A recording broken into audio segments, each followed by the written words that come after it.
The LG G4 brings in new hardware and new software, but how does it compare to its predecessor, and is there really a need to upgrade if you already have an LG G3? Well, that's what we're trying to find out. My name is Marco Hanna from PhoneDog.com, and welcome to the comparison of the LG G4 and the LG G3.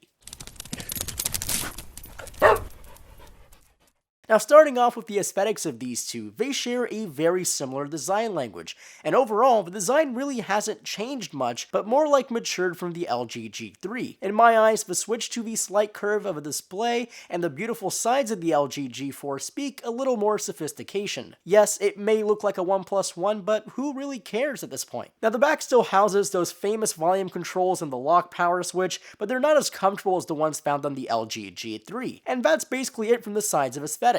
Though I did mention the LG G4 is slightly taller than the LG G3 in my unboxing and hands-on, and that's because the bezels are slightly larger than before. Now, the display on the LG G3 was a 2560 by 1440p IPS LCD panel. It was the first Quad HD display available here in the States, and it was brilliant in every single way. The LG G4 also has a Quad HD panel of the same size, but they put their quantum pixel technology that they released in their TVs at CES this year. This adds an extra color filter above the backlight, which should prove to produce more accurate colors across the whole spectrum. Next, we gotta take a look at all the hardware. Now, the G3 came equipped with a 2.5 GHz quad-core Snapdragon 801 chip, 3GB of RAM, and the Adreno 420 GPU. The new G4 comes with a 6-core Snapdragon 808 chip with 3GB of RAM and the Adreno 418 GPU. The two chips inside the 6-core processor are very powerful, but it's quite odd that LG did not use the octa-core chip found on the HTC M9. Next, let's look at how the camera compares. The LG G3 featured a 13-megapixel camera with optical image stabilization that moved in 4 directions. It recorded pretty good 4K UHD video and took very good photos. It also had a laser beam for autofocusing. The new G4 features a 16-megapixel camera with a wider aperture lens at f1.8. It also features an 8-direction OIS motor and is also able to record stunning 4K UHD video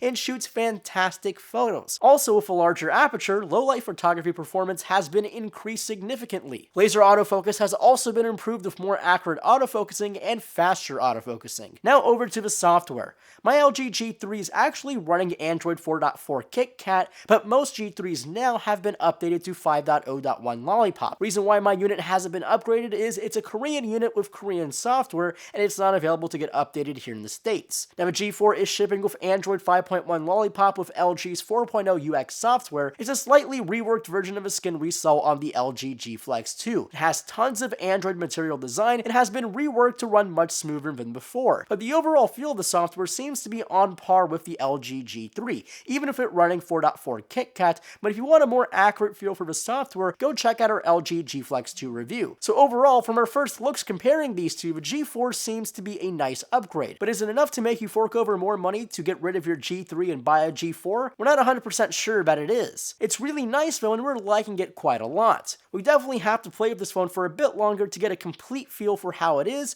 so be sure to be on the lookout for our review early next week. But I definitely want to ask you guys a question. I'm definitely looking forward to seeing your answers. Would you guys go for the LG G4 or stick with an LG G3 if you already have one? Make sure to leave those answers in the comments below. Also, if you found this video helpful at all, make sure to give it a thumbs up and subscribe to be notified of when we upload the review of LG's latest flagship. And as always, my name is Marco Hanna, and I'll catch you guys in the next video.